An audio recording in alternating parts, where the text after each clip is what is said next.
বিসমিল্লাহ বিসমিল্লাহ বিসমিল্লাহ বিসমিল্লাহ। ফাজাইলে তাবলীগের প্রথম পরিচ্ছেদের আয়াত নম্বর 3। আউযু বিল্লাহি মিনাশ শাইতানির রাজীম। বিসমিল্লাহির রহমানির রহিম।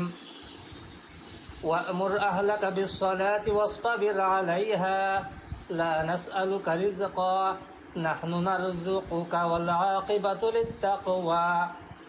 এ মুহাম্মদ सल्लल्लाहु अलैहि वसल्लम, अपने मुताल्लिकीन को भी नमाज का हुक्म करते रहिए और ख़ुद भी उसके पाबंद रहिए। हम आपसे माश नहीं चाहते, माश तो आपको हम देंगे और बेहतर अंजाम तो परहेजगारी ही का है।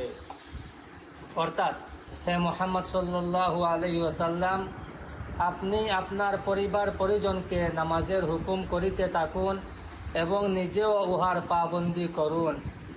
আমি আপনার নিকট রিজিক চাহি না, বরং রিজিক আপনাকে আমি দিব, আর উত্তম পরিণতি তো পরহেজগারির জন্যই। সূরা তাহা আয়াত 132।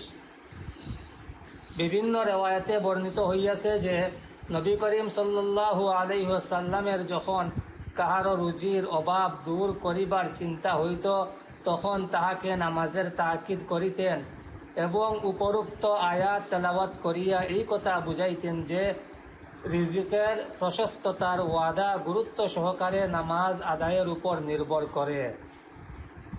উলামায়ে কেরাম লিখিয়াছেন, উক্ত আয়াত শরীফে নামাজের হুকুম করার সাথে নিজেও যেন নামাজের পাবন্দি করে, ইহার হুকুম এই জন্য দেওয়া হইয়াছে যে ইহাতে উপকার বেশি হয়।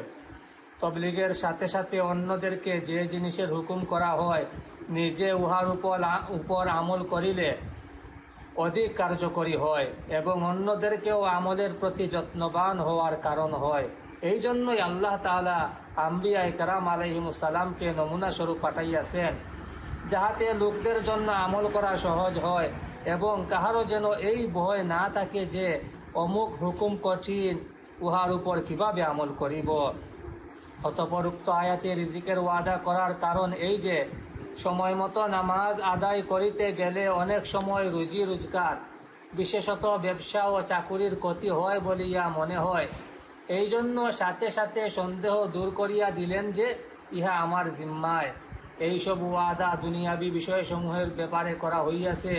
অতঃপর আখিরাতের ব্যাপারে আয়াতের শেষাংশে সাধারণ নিয়ম ও স্পষ্ট বিষয় হিসাবে বলিয়া দিয়াছেন যে আখিরাতের সুফল ও পুরস্কার তো একমাত্র পরহেজগার ব্যক্তিদের জন্যই, ইহাতে অন্য কাহারও অংশই নাই।